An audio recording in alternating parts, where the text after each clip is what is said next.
Yeah, same thing. I just didn't want you to not have any fun. I realized it was going to So then you don't. Let me disagree with you. It's more of a show. It's a more small place. Right. That's it exactly. I thought that. Yeah. I mean, rather dry. That's okay. We, you know, I don't. Yes.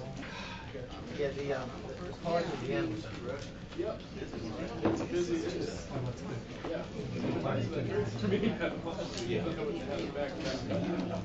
How are you, Wayne? I know.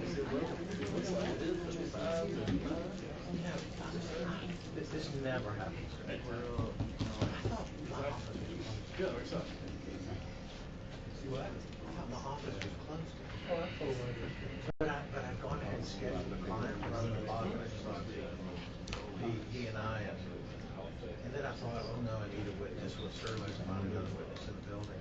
And I walked in at 9, a little before 9, and all the lights were off. Oh my gosh, I'm locked out. Someone else is working on anonymous. I didn't choose to work that. You know, unless you come right out here, you put them on your towel. You know, and I'm always just the opposite. I show up one day.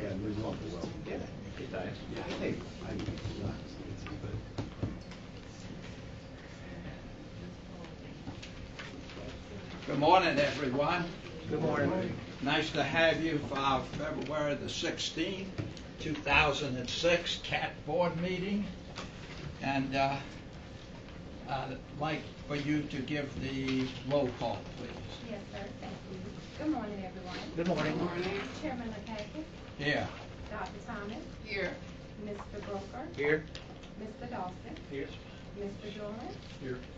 Mr. French. Here. Mr. Holmes. President. Mr. Mangoff. Here. Ms. Stone. Present. Thank you. Okay. Before we start the meeting today, I'd like to introduce our newest board member, Bill Durrance, and he was appointed by the City of Savannah to represent the City of Savannah on our board.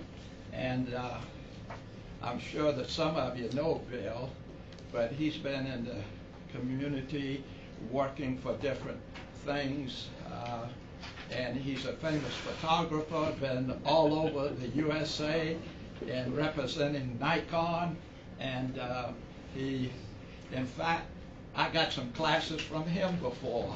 He showed me how to work a new camera that had just come out, and that was really good. But you can look at his history, and one of the reasons why he got elected is because of the, belonging to organizations and want to do and help people, and I think it's really important.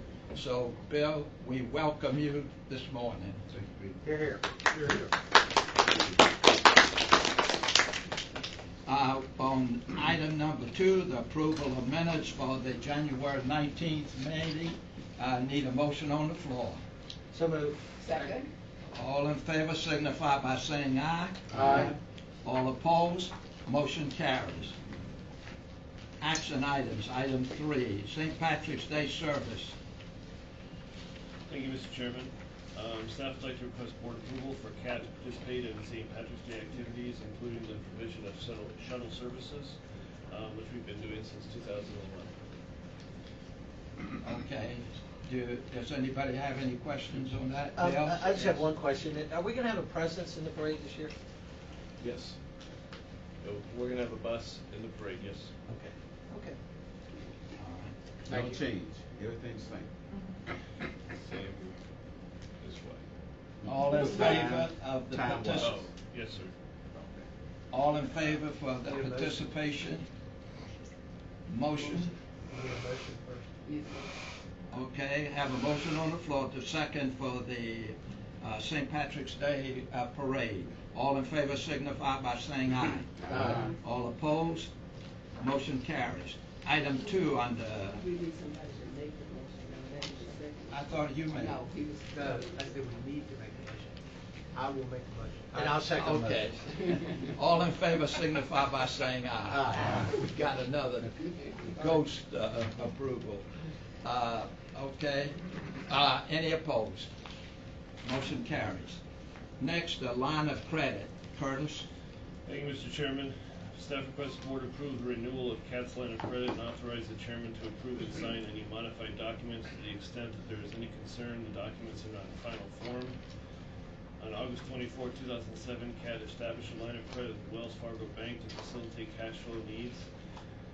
At the time, CAT and the county entered an intergovernmental agreement whereby the county would act as a guarantor for CAT's credit line. The line of credit offsets cash flow issues related to the timing of property tax payments, grant reimbursements, and the monthly expense commitments of the authority. The line of credit and related agreement have been renewed and amended several times by Wells Fargo Bank. Any questions? Yeah, I just want one Go ahead. clarification on this. It is my understanding that we've utilized this line of credit from time to time, that we've already paid down the pre-existing 1.5 Yes, line sir. of credit. So at this point it's zero, we're simply approving getting an additional line. I mean, along the same lines, but we're not borrowing on top of what we've already borrowed. No, sir. It's renewal. It's an extension. And do you have something else? Well, this extension is just to get us through, before some of the monies come in this month to meet all of our financial Yes, obligations. ma'am. The timing of our reimbursements is cyclical, so during that time we use a line of credit. And then we pay off every year. But hopefully in the future, we could get to a point where we wouldn't need this line of That credit. is our plan, yes, ma'am. Yeah, and if you look at history, what Chatham Area Transit Authority has done, we've always paid on the line of credit, with the bank, so we've got a really good situation with Wells Fargo Bank.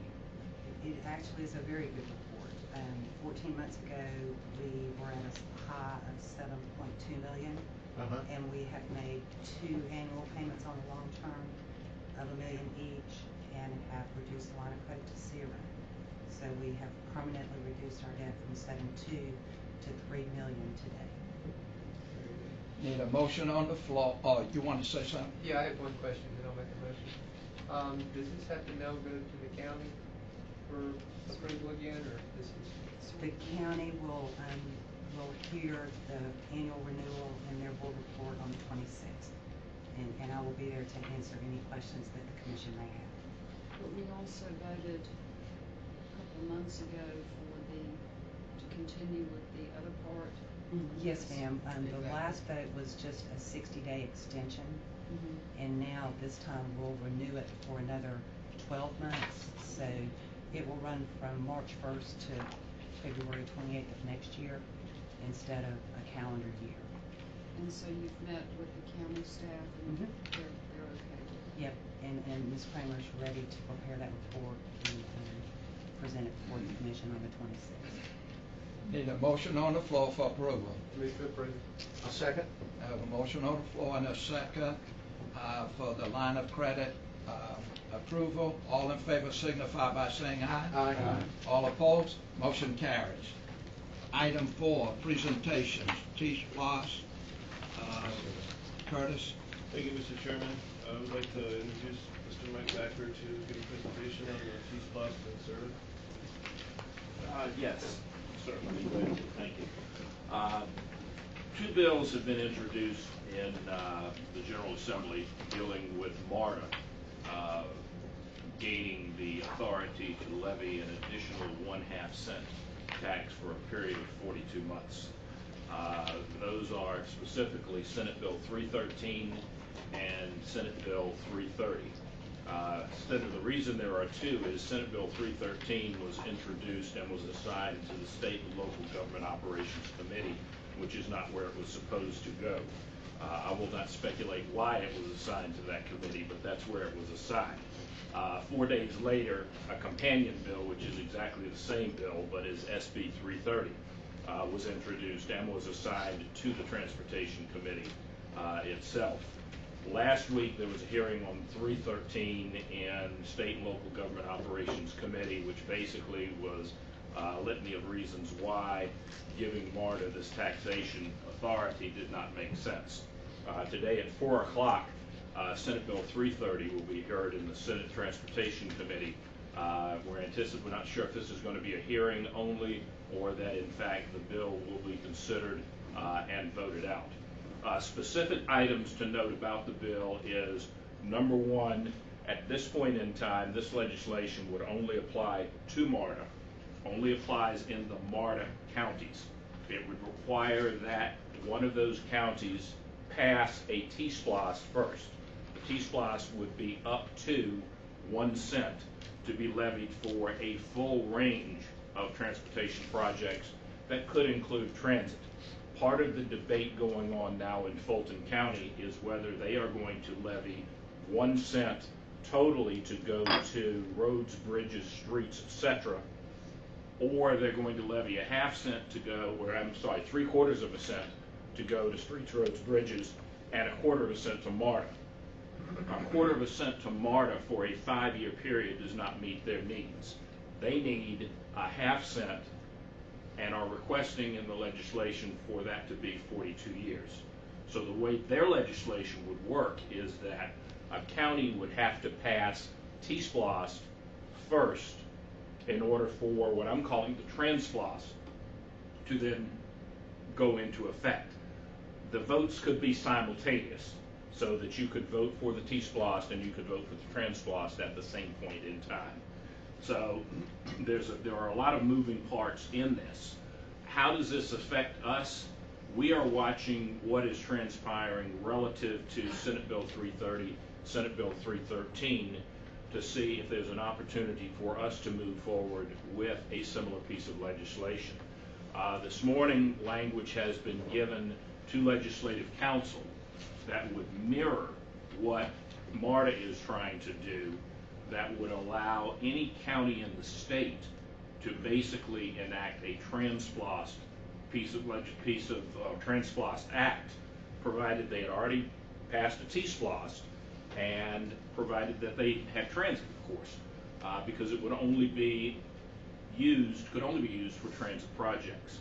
Our legislation would call for a ½ cent tax to be levied, and it would be levied for up to 20 years. We're not as aggressive as MARTA is being for 42 years. MARTA is asking for 42 years because 42 years from now, their MARTA tax levy expires in 2057. So that's why they're looking for that. Their referendum could take place starting in July 1 of this year. Fulton County is moving to try to get that done, to put it on the ballot in the fall. I'm not sure of the wisdom of putting 2 tax referenda on the ballot in a presidential election, but that's subject to their political understanding and philosophy and agreements. In terms of what we're looking at, we would not be able to move forward with this either on the T-SPLOST or the TRANSPLOST until July 1 of 2017. And so that gives us a significant amount of time to understand where we're going. Our legislation also, if I did not mention, while it applies to all counties, it applies to all counties except for those MARTA counties. We wanted to make sure that if we had a piece of legislation out there, that it was not going to compete directly with the MARTA legislation. So we will understand over the next 5 or so days what is happening and what's moving forward with that particular process.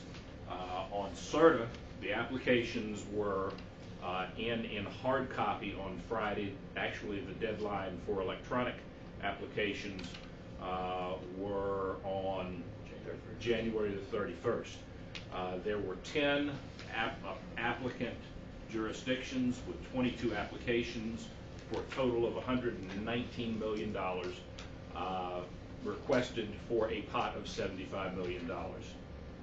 Staff is in fact meeting now to talk through some of these. They will be convening a evaluation committee to look at what projects are going to be ultimately awarded money, and we will hear sometime in the month of June on what the award of those grants applications are. So that's kind of a very brief thumbnail of where we stand right now, legislatively and on CERTA. Yes. In order for us to qualify for any of that money, we would have to then vote in for a T-Splosh? Going back to the T-Splosh, yes. The T-Splosh would, and to answer that a little more expansively, the existing law that was passed in HB 170 and HB 106 specifically set a protocol where July 1, the MARTA counties can vote for a T-Splosh. If all of the jurisdictions in Fulton, which is very difficult, which has 14 different municipalities, if all of the jurisdictions agree, then the levy can be for up to 1 cent. And it is divided on population for those jurisdictions to decide specifically how they're going to spend the money. If the jurisdictions do not agree, the county can still call for a referendum. And if it passes, the money would be allocated then based on the average amount of money that each one of those jurisdictions had spent on streets and roads and capitalized transportation projects for the past 3 years. They're eligible to do that July 1 of this year. All of the other counties in the state would be eligible to do that starting in July 1/17. So what would need to happen to set this entire process into motion would be probably sometime the beginning of next year, the county would need to pass a resolution to put this process into motion to look at doing a single county T-Splosh. Once that gets into motion, then it would be up to us, if our legislation passes, then to work with the county to get the county to also pass a resolution that would set that in process for the transit splosh as well. So there's several moving parts here. So you would have to have two things that would have to be done. And the first one would be the T-Splosh? Yes. But you can't do the other without? You can't do the other without the T-Splosh. The T-Splosh can pass without the Trans-Splosh. If the Trans-Splosh were to pass and the T-Splosh were not to pass, then you would not have a Trans-Splosh. It's a little complicated, but it will work. The only reason I'm bringing that up is, of course, last time Chatham County did not pass a T-Splosh. Right. And so if we don't pass that, then you have no chance of the other. That's correct. There's a significant difference, though, over today and 2 years ago. 2 years ago, T-Splosh was dictated to be on a regional basis. Under the current iteration, T-Splosh can be on a county-by-county basis, or if two counties want to merge for purpose of determining what the T-Splosh projects are going to be, or to offer to their voters, they can do that. The other difference is the project list does not have to be negotiated among all of the entities to come up with universal agreement on what those projects are going to be, which greatly politicizes the project selection process. What would happen here is that Chatham County would be able to decide pro rata what their projects would be, City of Savannah would decide, Pooler would decide, Garden City would decide, etc. So that mechanism is in place as well. And that does not have to be passed at all, because that is existing law. So in the event that the Trans-Splosh were to fail in moving forward in tandem with what MARTA is trying to do, we still would have an opportunity beginning in 2017 to get 1/4 cent or 1/2 cent or part of that T-Splosh money, because the T-Splosh money can be spent on any iteration of transportation projects. Now, somewhat different in that the T-Splosh would have to be capitalized projects. What we are looking for and what MARTA is looking for is a very broad array of utilization of those funds.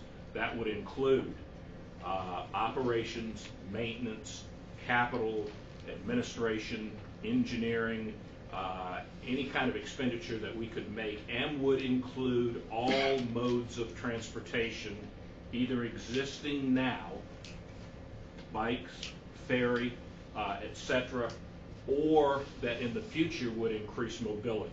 So that at some point in time somebody says, well, we need to give have rental segways, then you could spend money on that.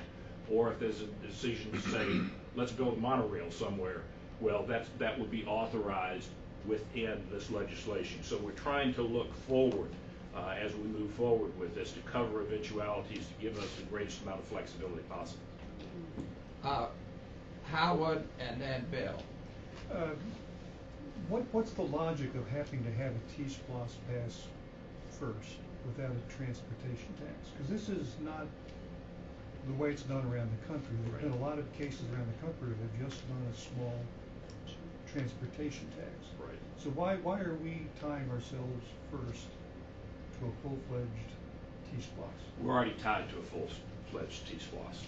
But how can quite frankly. We can't we untie it? Is there any logic to? No, we cannot. But it is somewhat untied in that if it is in the will of the local county to include transportation within the T-Splosh, then you remove the need to do the additional 1/2 cent trans-splosh.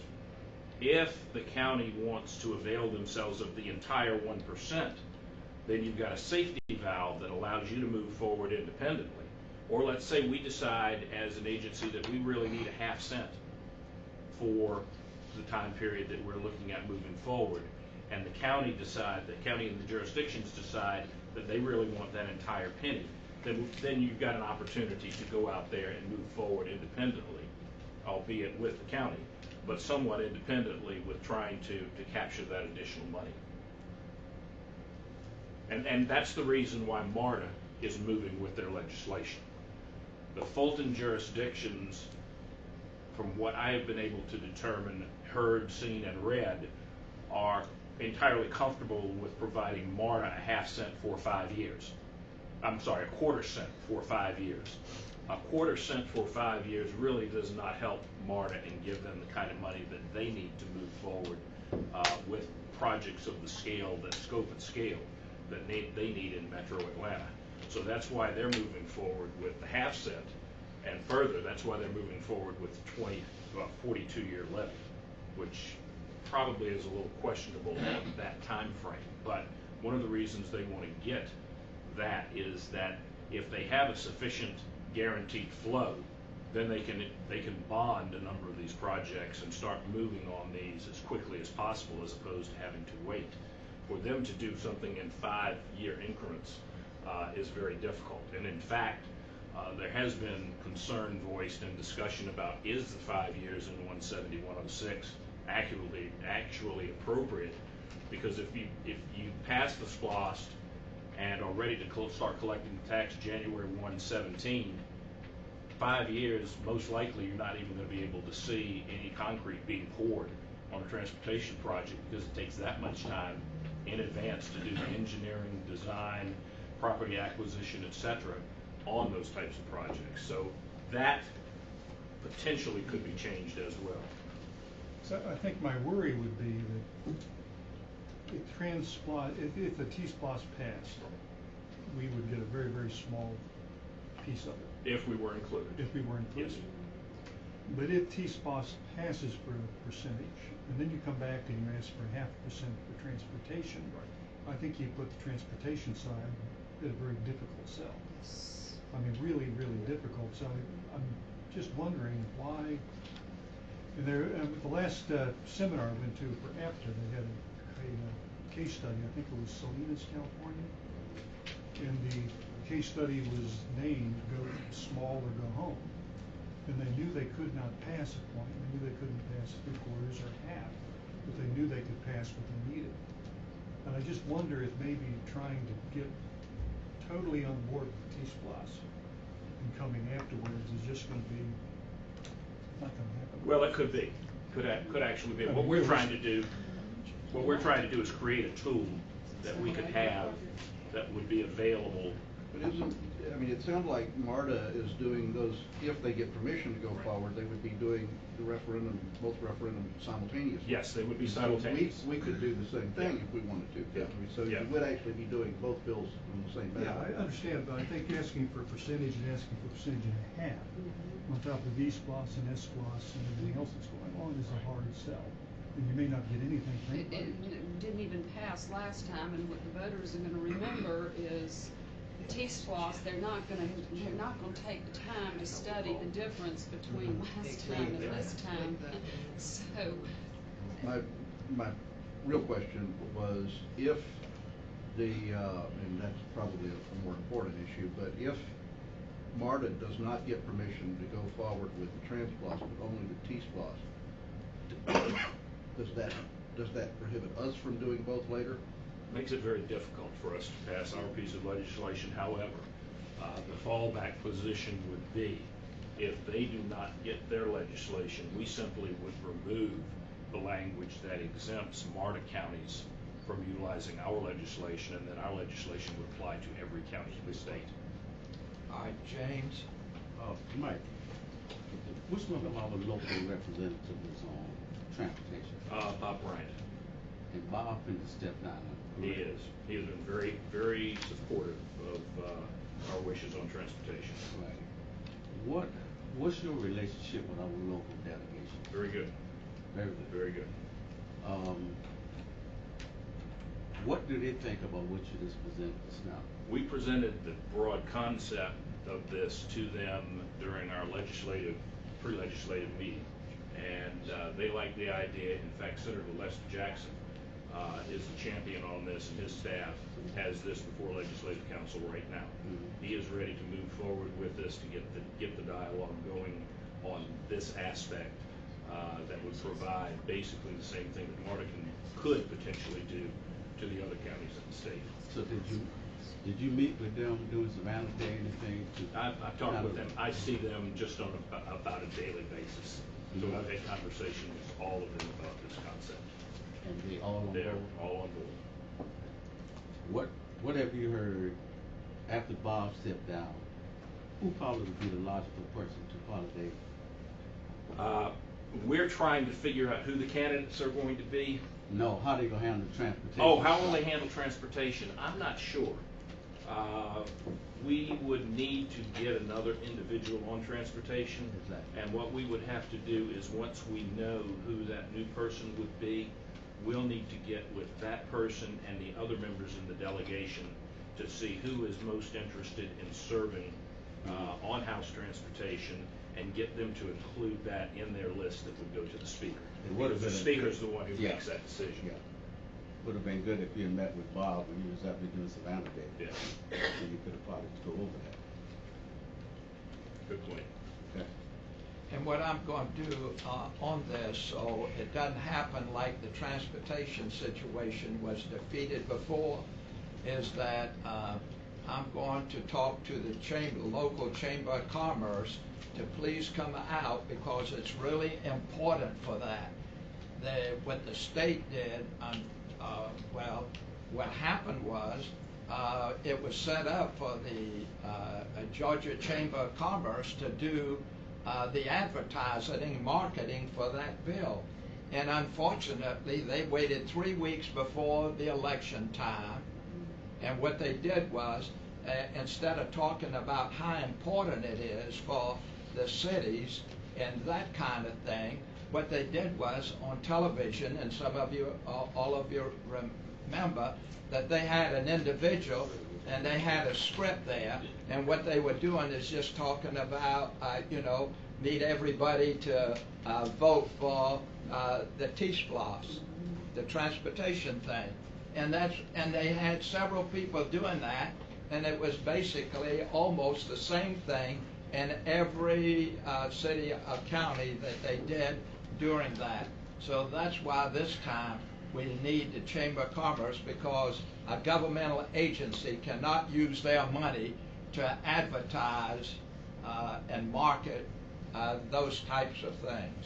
And so we'll get others and really push really hard for others in the community, plus the Chamber of Commerce will come out, because in the past they have helped us and they were in charge, and it worked out really good when they were involved before. So I'll be talking to Bill Hubbard on that situation, and then we can see if we can get some other big corporations that might come in and put additional money in for it also. French, the question that you asked us now is if I can give you a little bit more clarity on that. When we didn't pass the T-Splosh, it affected the state of Georgia. All right? From North Georgia down here, in between, a lot of them depend on what Chatham is going to do. Chatham is what Chairman just said just now. It left a bitter taste in a lot of counties' mouth. It did not go. And that's why they intertwined both of those bills together to try to tie certain counties up. This is what you just asked about. So I would like for you to ask Brian before he leaves about that and kind of get his input to what he thinks about it. Sure. Okay, and bring us back a report on it. I will be glad to. Priscilla? I just wanted to echo what you just said about the chamber.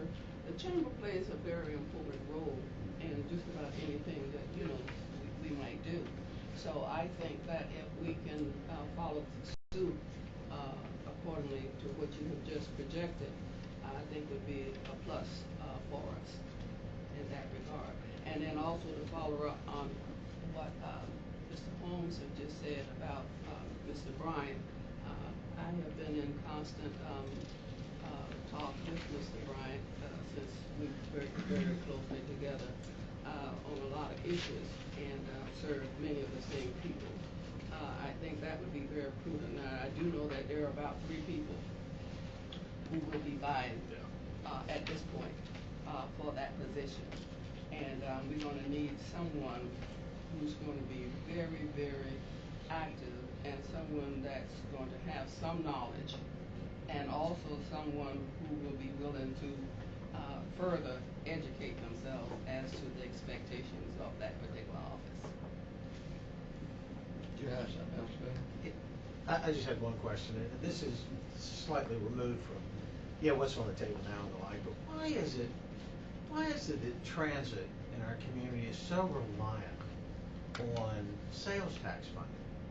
I mean, why doesn't the Department of Transportation give us the funding that we need, that we're asking for from, T-Slost and this Translost? And I know that's a longer conversation, but it just seems to me that, we all know sales taxes, are a really regressive form of taxation.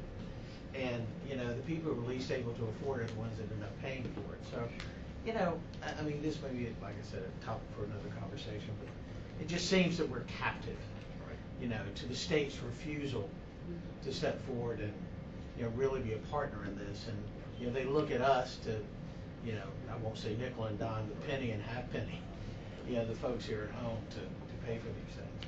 Well, it used to be that the state did provide money to transit agency around the state. At some point in time, probably the mid to late 80s, the shift took place and DOT decided that and the state decided they were going to focus all of their money on roads and bridges and primarily on roads and unfortunately the metro Atlanta area as well. We're seeing somewhat of a shift with some level of interest in transit and they put some money in the game last year.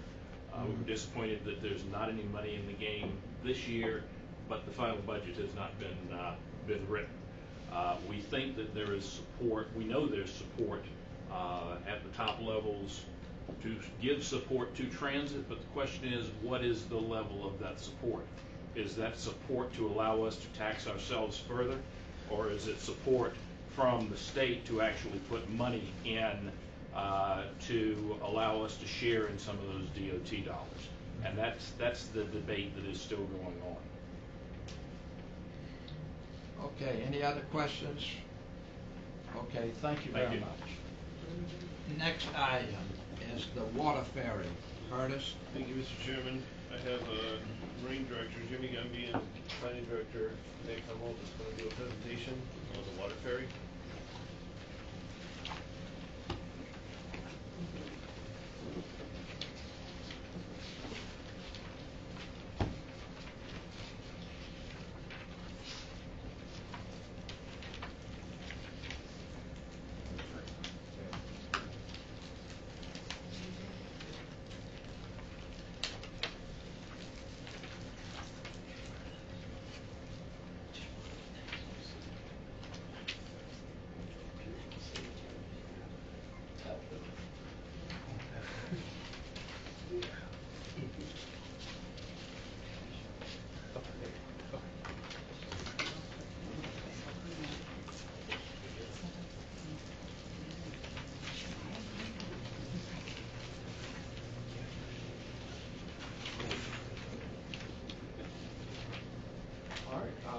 thank you everybody for having us do this presentation.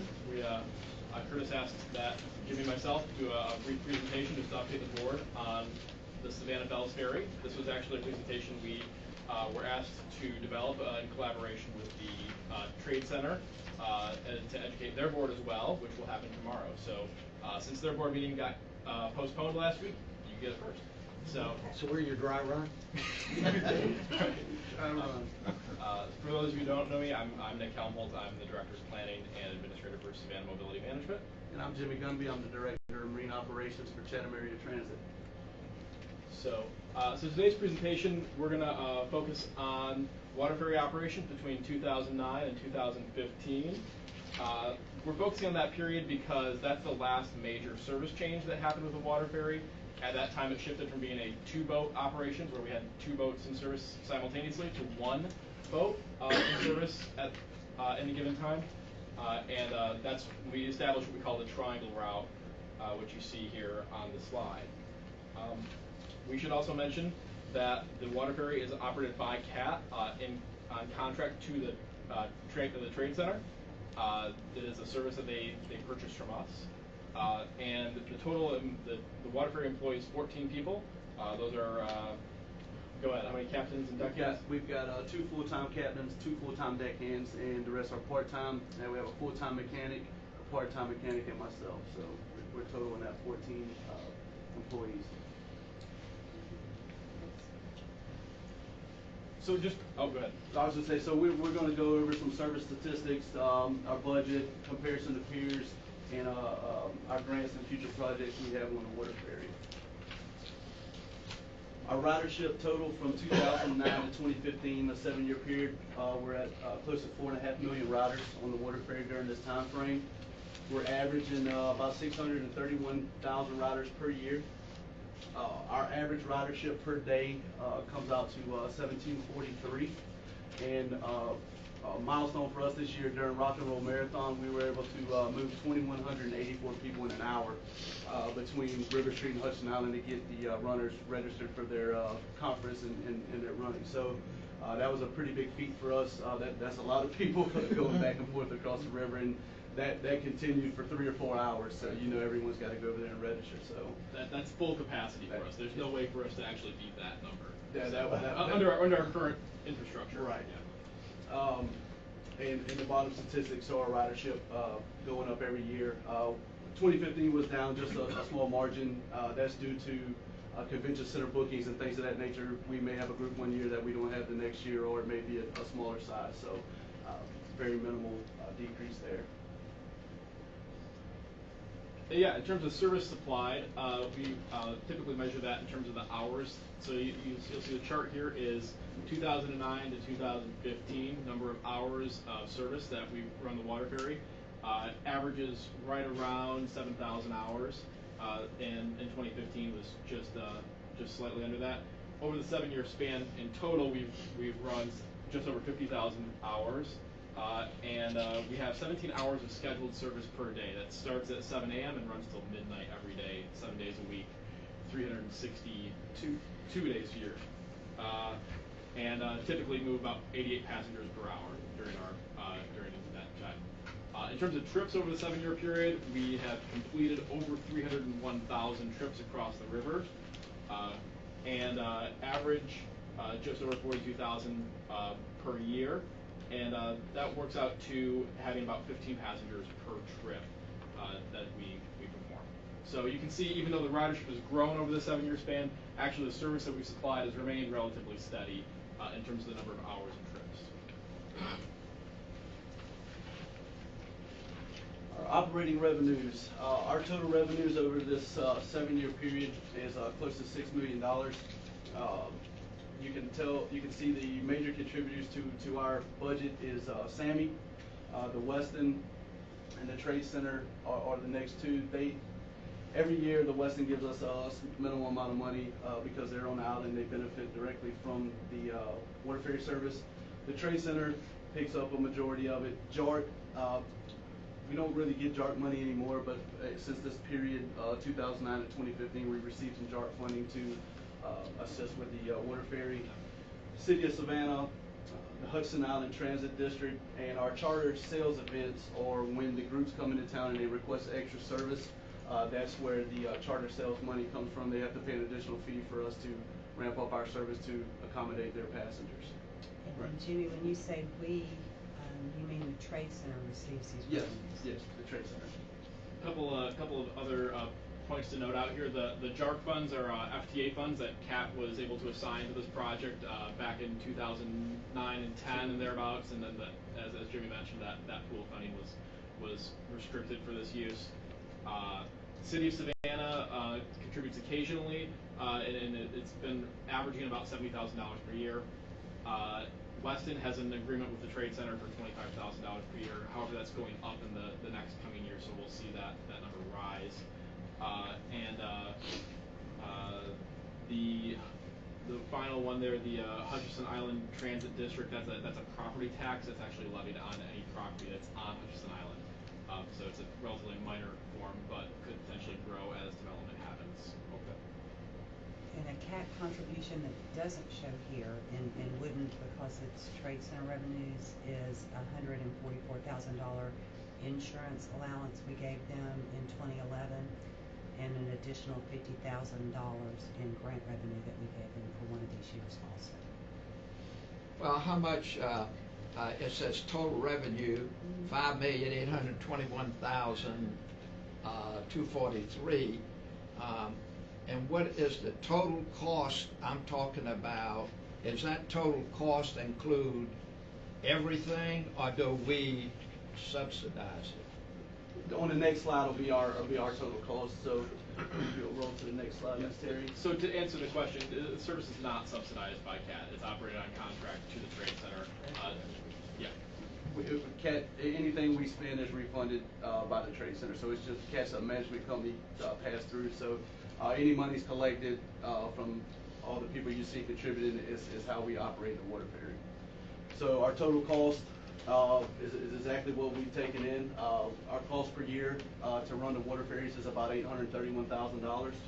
Our hourly operating cost comes to an average of $115 an hour, and the total cost per rider for average is $1.32 per rider over this 7-year period. Our main contributors to our budget is wages, insurance, and fuel, as you would assume. The difference is going to be our parts, maintenance, things of that nature. Jimmy, Helen? Yes, ma'am. I just have a question because this has been asked of me. So if a convention or a group is coming here and they want additional routes, then they go through the Trade Center? Yes, ma'am. Not through CAT? That's correct. Correct. They can work with Visit Savannah as well. They can, both those agencies work together to coordinate additional water ferry service. And where's the purchase of the boats themselves? How is that figured in? This is just our operating budget. This is not any of the big major capital stuff.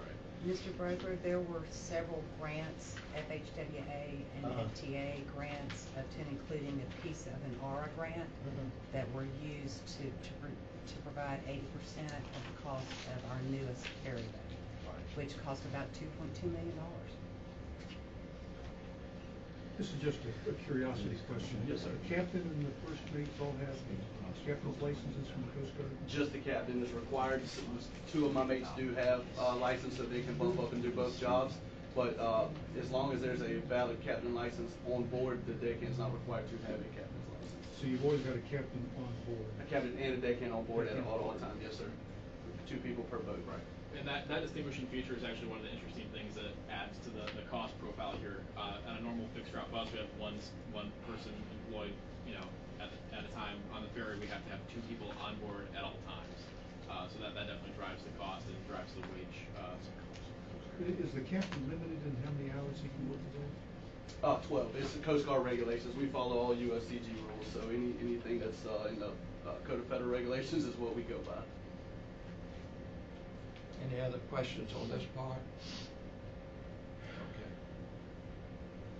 Okay. So when I started working at CAT and working with the water ferry system, I did a little comparison to see where we stood compared to some of the other water ferry operators that exist in the country.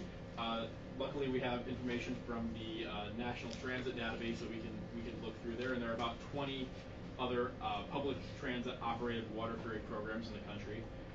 We've got two, I think, pretty exciting credits to our success here. We are the lowest operating cost per vehicle hour in the country, we at $115, and we're the lowest cost per passenger trip delivered at $1.32. So you'll see it's a little hard to tell here, but we're right here on this chart, which is the cost per vehicle hour, and then just over here on this chart, the cost per passenger trip.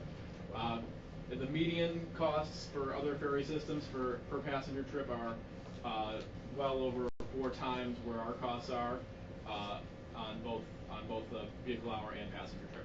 So I think in terms of the efficiency and how well the system is run and financially managed, it's going to be very hard to find any savings in terms of this type of operation. Is part of that relatively small cost, is that related to the short distance? A lot of things contribute to that. We're comparing to some of these are just who can reported to National Transit Database, so it's going to be some larger ferry systems. They could be car ferries, but we're just, it's the best comparison that we can get is National Transit Database. So some of them are relatively close to us. Hampton Roads I think it's the closest thing to us. And we're still beating them pretty significantly. Hampton Roads operates a passenger-only water ferry service that does just a short trip across the river and goes to downtown destinations. Very similar profile. They charge a fare of $1.50 per trip, but otherwise a very similar profile, and they're still double our cost profile on both these measures. To your point about the short distance, if we go by cost per mile, we don't look so good, because some of these operations cover large areas. That is definitely one of the areas where we get punished, but it's also due to the fact that we have a river that's only 800 feet across.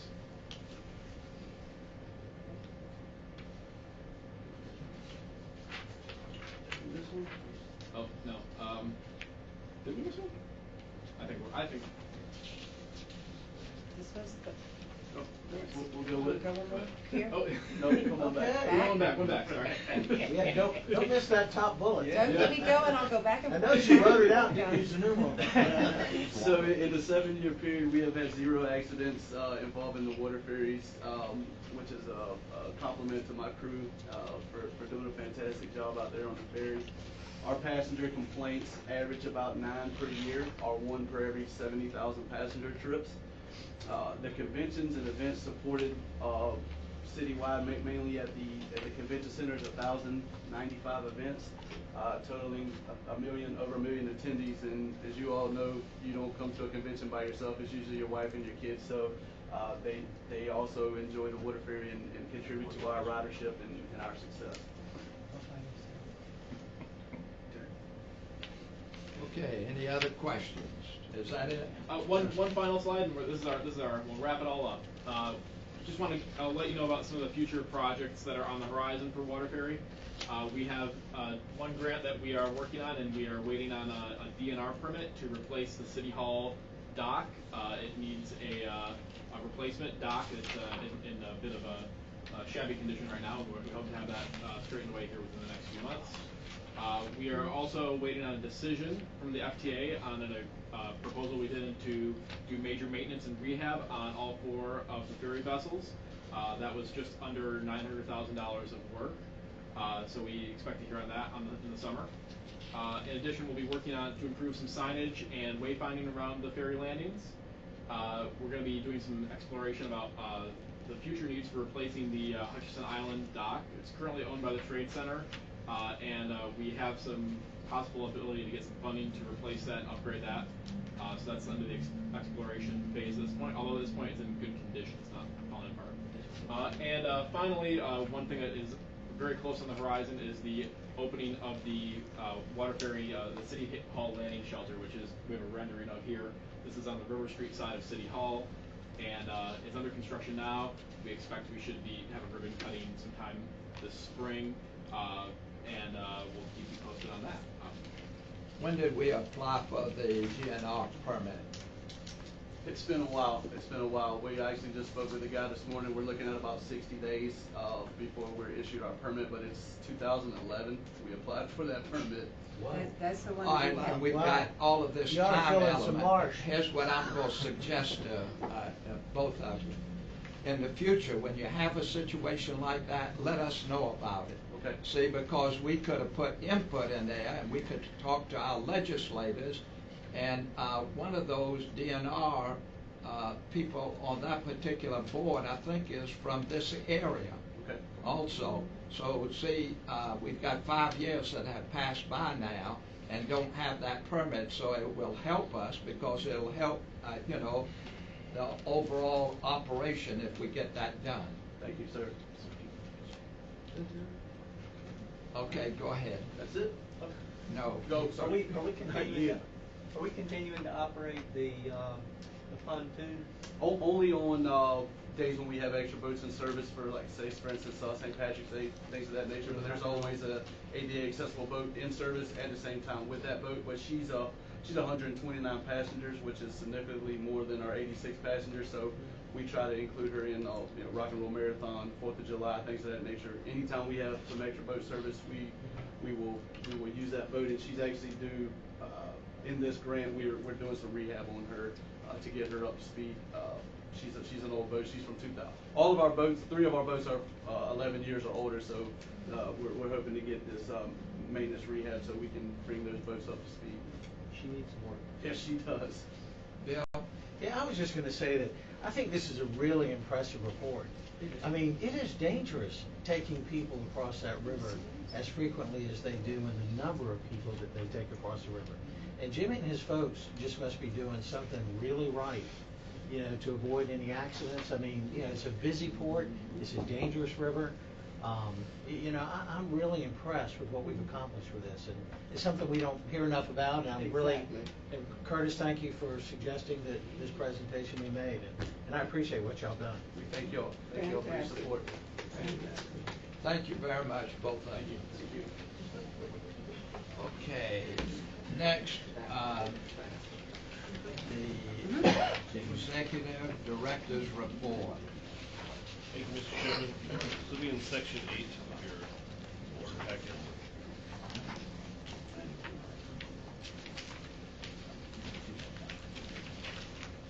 Our fare box recovery in December was 17.81, which is down 1.66. On the year, we're at 18.01. Our complaints were slightly down in fixed route and are also down on our yearly average. We had 2 accidents in December of this past year as opposed to 1 year before, but our yearly average is below 2015. And our passengers per hour were slightly down, but over the year they're slightly up. Paratransit, the accidents were flat. The complaints were flat, but on the year they're still down. And accidents were 0, and they're down over the year. And our passengers per hour were slightly down in December, but they're all trending slightly up for the year. And we had no employee injuries. On page 2, our productivity for fixed route, our goal is greater than or equal to 18, and we're currently averaging 20 for this fiscal year. Our cost per mile is trending below our goal of $6.85. And our accidents, our goal is less than or equal to 2, and we're averaging 0.8 right now for this fiscal year. Our complaints, less than or equal to 10, we're at 7. Mean distance between vehicle failures is greater than or equal to 12,000 miles, and we're at 13,000. And our on-time performance goal of greater than 90% is not reaching that still at 81%. But I do want to highlight that it used to be 78 on average, and now it's at 81 on average, and that was because we had an 83% on-time performance this past December. So it is going up, but it's still not where we want it to be at. And then just one quick note here on the legislative update. We already heard from the Vacker firm, but as far as federal, met with Jack Kingston, with Squire Patton Boggs, and to discuss strategies. And at the end of this month, I'm going to be meeting with them and they're gonna be taking me kind of on a tour, basically meeting all the legislators up there, including federal FTA officials, to pursue for support from them for our agenda. That's all I have. At some point, would it be of value to have them come and give us an update when, Absolutely. when they're in We could do that. Sonoma? I mean, that's what happened with the last federal lobbyists. We never heard anything Right. from them or Okay. knew anything of them, and it helps us because I know that certainly there's some people in this room that are on the county and on the city that may be in Washington and might want to touch base with them. Sure. And I think it's always good to put a name to the face. Okay, will do. Very good. Is that it? That's it for the executive director's report. Anybody else has a question for our director? Are you going to get into number 10 or future down the road? I'm just tab 10. Oh, that's the next report. Okay. So we're on. Yeah. All right, on item 6, this is the updates for information only. Number 1, service delivery update first. Thank you, Mr. Chairman. If you go to page 2, on tab 10, our fixed route service in December of 2015 was down about 4%. Our water ferry service was up 18.7% due to extra service. Overall, for all modes for December is up 0.8%. I do want to highlight that there's a trend across the country of declining ridership. People are now referring to it as a phenomenon, and some people are blaming it on gas prices. Several weeks ago, I was in Orlando for the APTA CEO seminar, and I was in a room with over 40 CEOs, anywhere from our side of the country to Los Angeles, and nobody was reporting increased ridership. It actually ranged from being flat to 12% down. And APTA has actually designated the leadership program to do a study on this and to ask 2 questions: is why is it a national trend, number 1, and number 2, is ridership the right metrics moving forward and with our change in how transportation is used. And so hopefully we'll get some good information on that, but it is a nationwide trend right now. I'm just looking at this, the ridership, and the local and express bus, the weekday, the Saturday, the Sunday, and the senior circulator are all down. And this is in keeping with what you just stated. Is this could this have any effect on federal monies, grant monies? I mean, if the trend nationwide is that people are not using public transportation as much as they did, couldn't that affect us in the long run? The annual apportionments, the allocations that are driven by the stats that we report through the NTD, if across the board we're down, I guess mathematically we would receive the same piece of the pot. Where we would get in a situation of receiving less funds would be if ours were outside of the norm. The mathematical piece of the apportionment calculations that deals with ridership is only a piece of the calculation, but it does affect the amount of federal money that's apportioned to us in the 5307, 5339, and 5337 sections. Well, that's my concern, and I'm sorry I haven't had a chance to go through a lot of this because obviously I didn't get the material in time, but I'm just looking at this, and I don't want to see this trend continue because I think it could hurt us. Absolutely, and everybody again is feeling it, and so yeah, it'd be interesting to see what kind of analysis is done in as far as across the country why this is going on. Yes, ma'am. It's just a question. Yes, sir. You said maybe ridership wasn't the metric to use. What would you? At this point, I don't have any idea what. That's something that we would have to be tasked to study. I'm in the APTA leadership program, and that's one of the things that they're looking at giving us to do. And so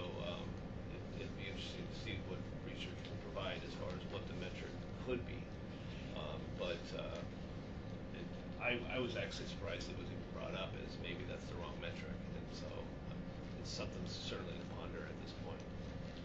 Check with the American Transportation Association, check with them, and then national. Yes, sir. If we have anything That's what- with that's- them, and see if they have any information on that you can bring back to us. Yes, sir. Okay. I was just actually as a follow-up on Bill's question. So if the metric is slipping, we change the metric. I mean, it just sounds a little odd. Yeah. Well, I think- yeah, maybe that's not the way. No. Maybe that's not the way I we know measure somebody things. that went to the same doctor, and the doctor kept saying you need to lose weight, so I'll just go to a different doctor. And that's exactly what it That's said. a good point, but to that point, there's so many varieties of transportation, first mile, last mile, things like that, the Uber and the Zipcar, and how it's all interacting with each other instead of just bodies in a seat on a bus.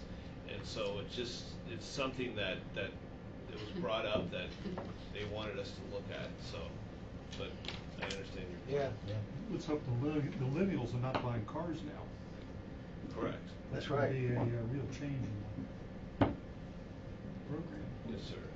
So why ain't they getting on our buses? Yeah. That's the real question. Yeah. Well, if we had all of the entities in our area participating, we could have a much larger type of membership on our buses on that. And people just don't realize how important it is, you know, and some of you have had that discussion. And when you're having people, there's one part of our community where they are walking to work and starting out at 3 a.m. in the morning to go to those big warehouses on the west side of our county. I mean, that makes a big difference, you know, in there, because a presentation was given a while back to the one of the cities, and was stated from the information that was down on the census, and it showed that almost 5,000 people were in poverty or really didn't have transportation in that particular city. But it didn't make any difference to them because they did not want to pay, you know, that amount of money. But hopefully some of the things that we have discussed and will be getting, that we will do like they did in Denver, as both Howard and Helen brought out to us about the small amount of money that most of those cities, 33 of them, were paying. I'm playing phone tag with Charles, by the way. If I call him, he calls me back, I call him back, he calls me back. Okay. The different time zones seem to be working against us. Yeah, okay, go ahead. I was going to say, in looking at these stats, I did notice that you know, the real increases in the ridership, you know, the big increases are on the Dodge Shuttle and on the Liberty Shuttle, which are downtown Yes, sir. And core services. And those were actually, several months ago, those were down.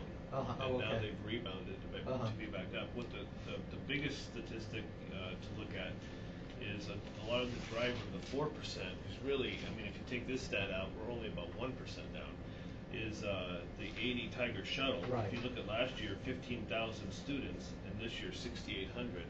And a lot of that has to do with the students not riding less students, but not riding the service. That's 55% down, and when Nick gives the system development report, he actually has that broken out a little bit, so I'll save that for later.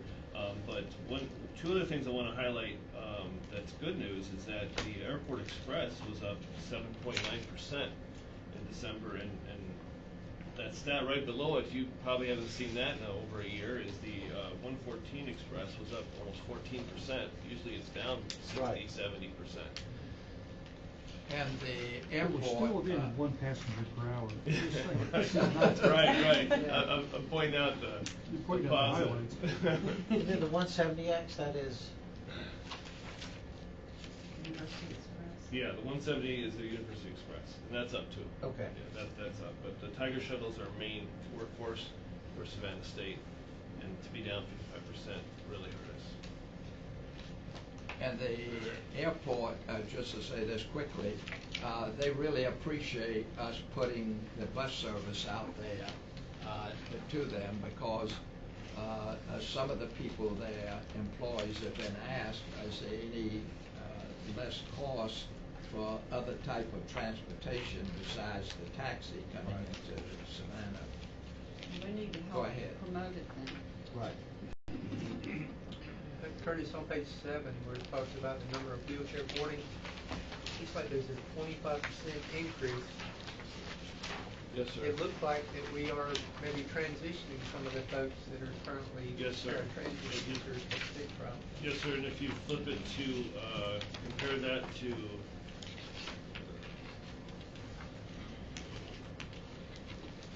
paratransit, which is on page 8.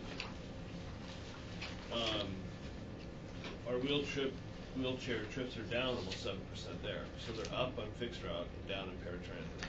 So you can So see you're that looking at, projection. a transition there, which is good.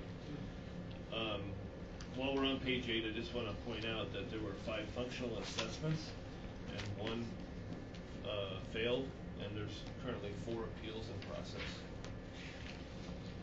We haven't had much activity on that, but I wanted to point that out.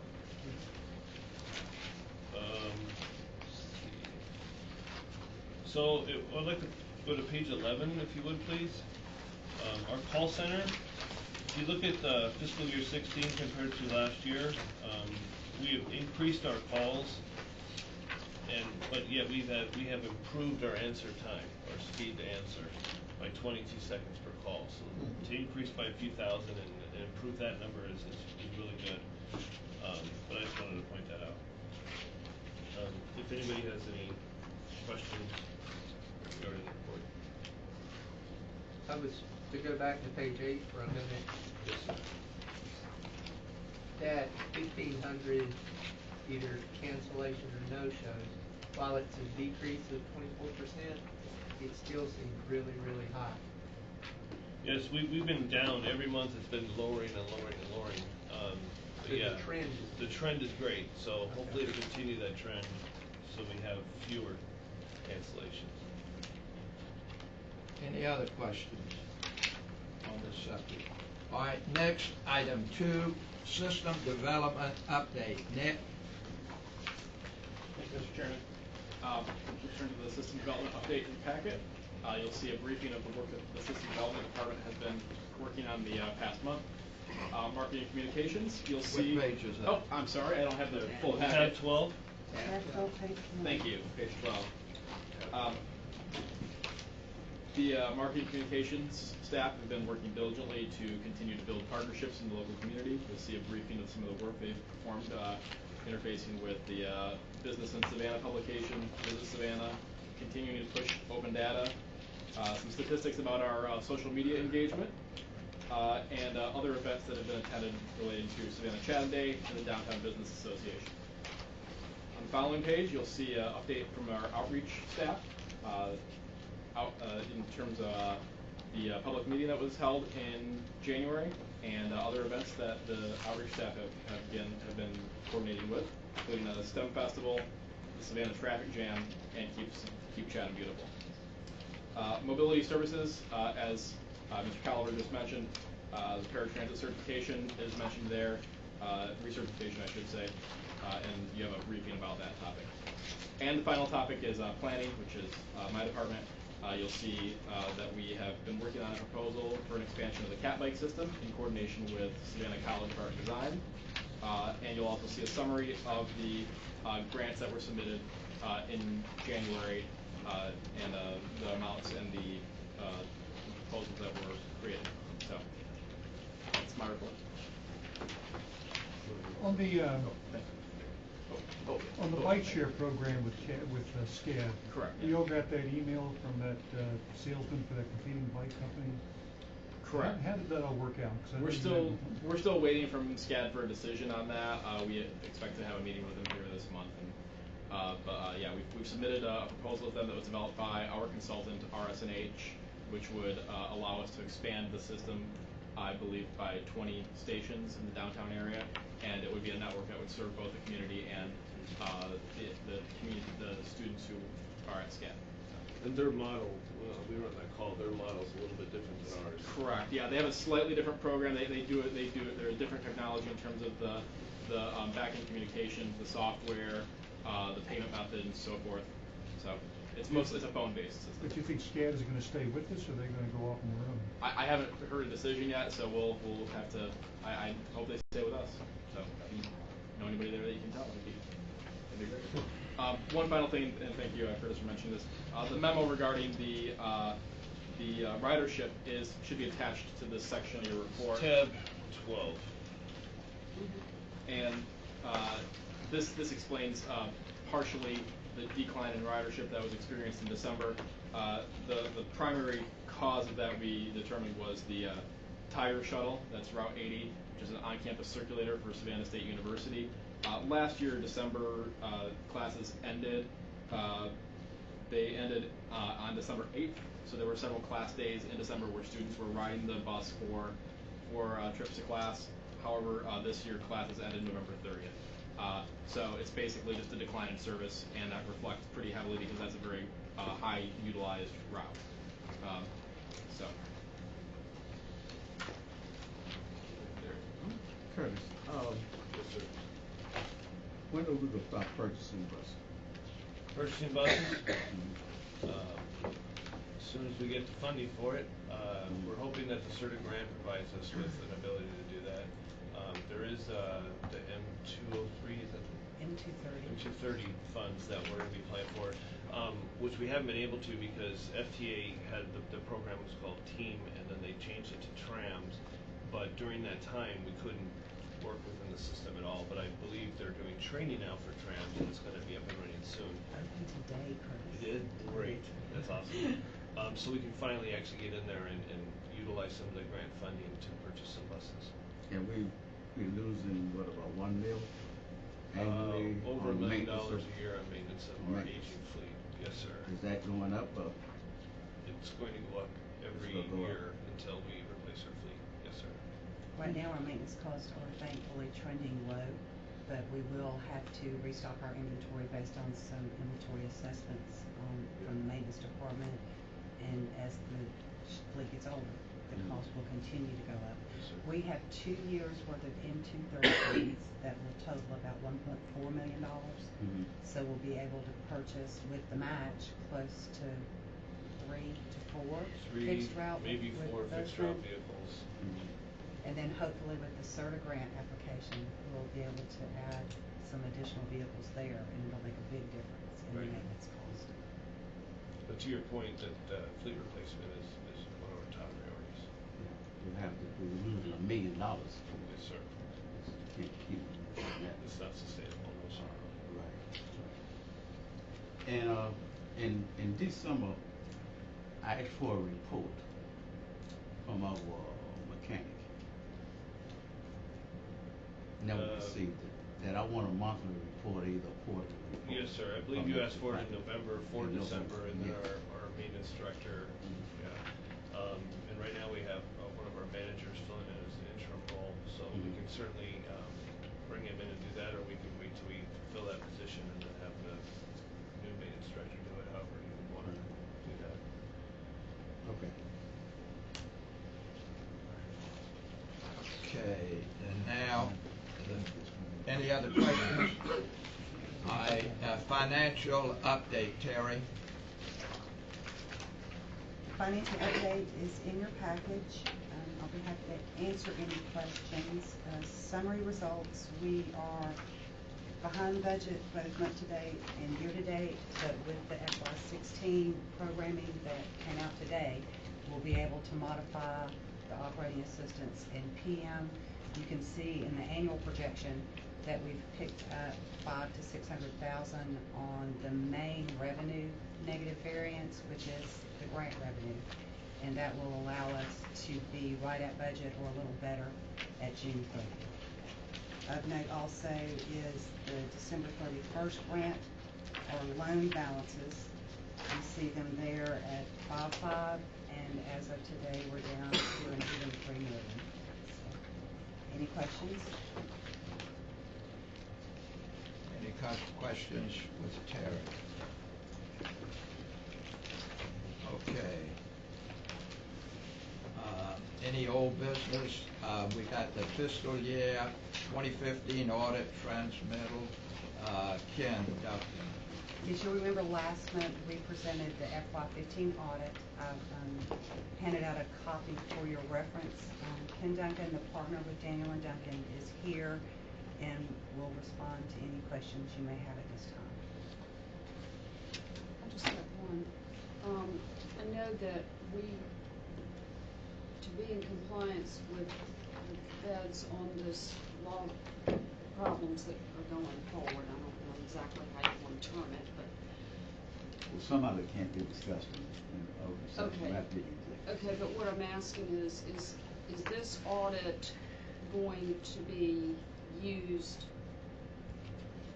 I have no idea if the Justice Department or the U.S. Attorney intends to compare or do use we the have to have another audit done? It is submitted through the single audit clearinghouse, and it is intended to be used not only for our creditors, but also for the federal government. Mm-hmm. Curtis and I actually delivered a hard copy to FTA Region 4 last week, and we're waiting to hear back about how they intend to move forward. We've had discussions with them about additional FTA reviews, up to and including enhancing our regularly scheduled triennial review.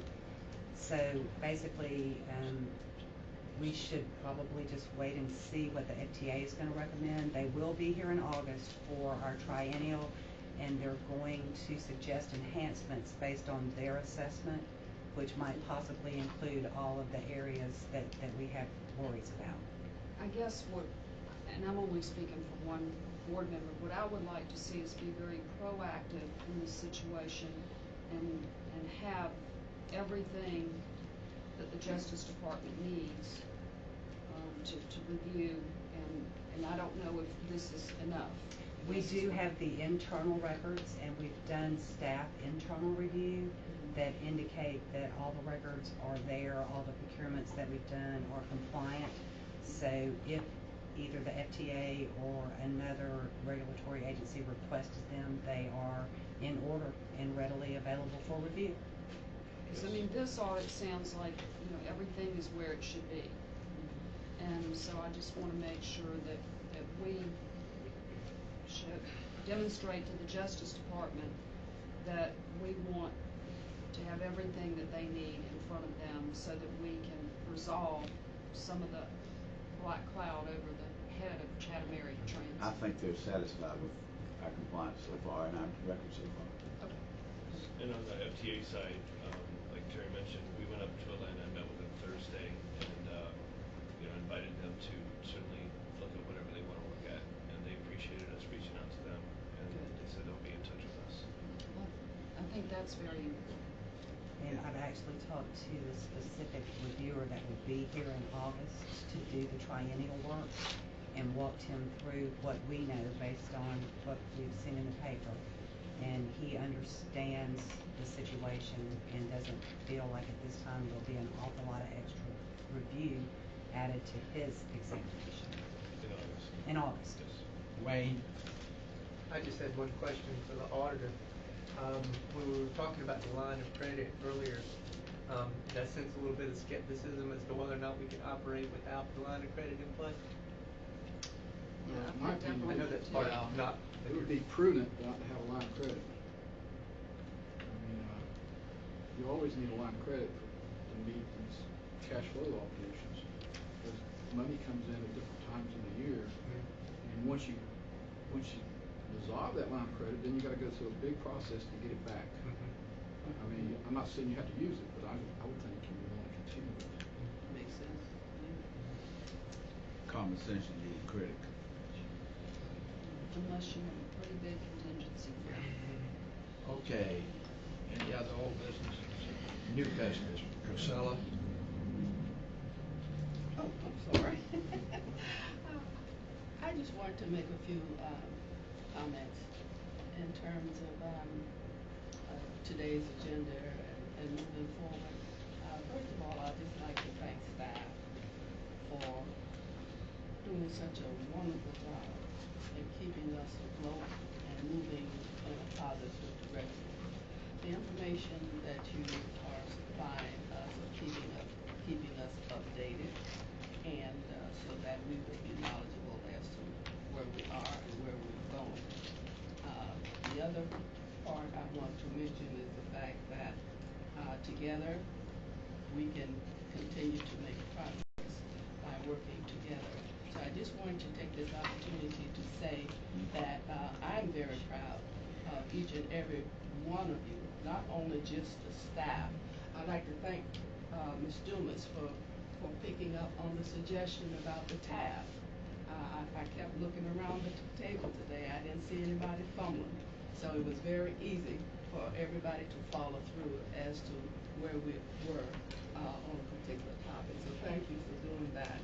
And lastly, I would like to say that I want to say to each and every one of us, let's continue to work together. Transit is very important.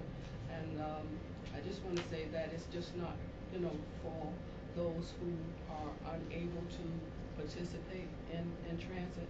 Transit is for everyone, businesses, the whole gamut. And I just want to thank you all for doing such a wonderful job. Okay. Well, we know we've got a good board, and we've made a lot of progress because, unfortunately, our CAT system was not up to par like it is right now.